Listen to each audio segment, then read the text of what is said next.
First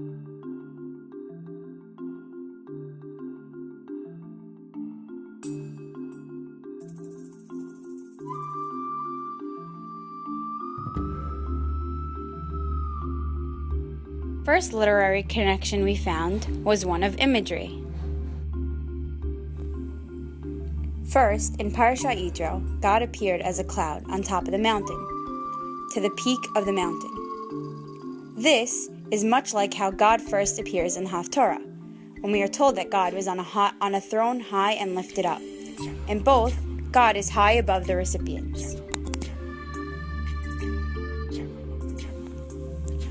Second, at Har Sinai, there was smoke and fire, and the entire mountain quaked. In Yeshayahu's revelation, he too sees the house of God being filled with smoke and the doorposts quaking. Hashem's presence brings lots of powerful imagery in both texts. The second literary connection we see has to do with sanctification. In Parashat Yitro, we see that the people must sanctify themselves before they can receive the commandments from Hashem. It says they must wash their clothing and remain separate from their wives.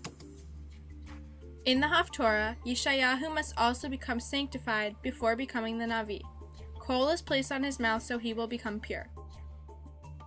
In both the Parasha and Haftarah of Yitro, the issue of sanctification is brought up. The overall thematic significance between the Haftarah and the Parasha for Yitro is that in both, very important and special revelations of Hashem are occurring. In the Parasha, the entire nation receives the amazing revelation from Hashem, the 10 Commandments.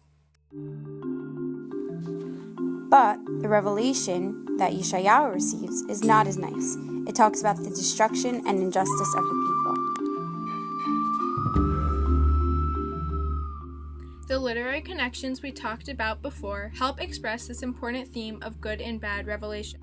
By both the Parasha and Haftarah talking about the powerful imagery that comes with revelation, as well as the sanctification that is necessary to interact with God, we see how truly important revelations are.